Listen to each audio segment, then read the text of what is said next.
А вообще, как мы должны были поступить, особенно на фоне каскада угроз о минировании наших объектов?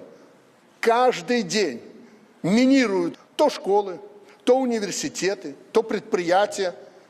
В каждом случае мы реагировали адекватно полученной информацией. Особо отмечу, сигнал о минировании самолета был получен тоже из-за рубежа, из Швейцарии. Причем сообщение поступило в Афины, Вильнюс и Минск одновременно.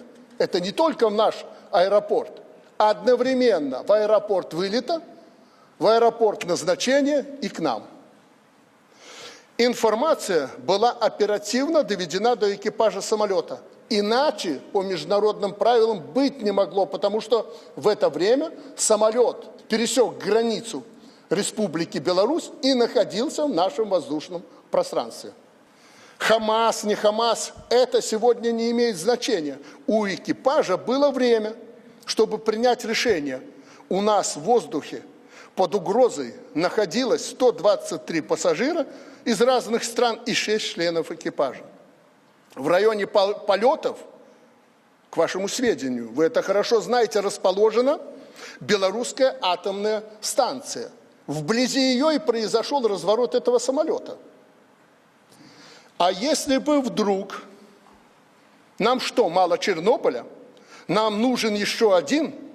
А как бы в такой ситуации реагировали Соединенные Штаты Америки с учетом своего печального опыта? Я скажу вам больше. Дело не только и не столько в этом истребителе, который был поднят абсолютно по всем правилам. Здесь есть военные люди. Дело еще и в том, о чем мы не говорим, что по моему распоряжению все системы защиты атомной станции, в том числе противовоздушная оборона, были подняты по тревоге, мгновенно переведены в режим полной боевой готовности. По своим должностным обязанностям я должен был защитить людей. Я думал о безопасности страны. И поймите простую вещь. Если бы самолет был заминирован и было желание у террористов его взорвать, мы вряд ли бы помогли в этом. Но я не мог допустить, чтобы самолет упал на головы наших людей после того, как мы еще же не забыли, эти 2 парня погибли, уводя самолет от жилых построек.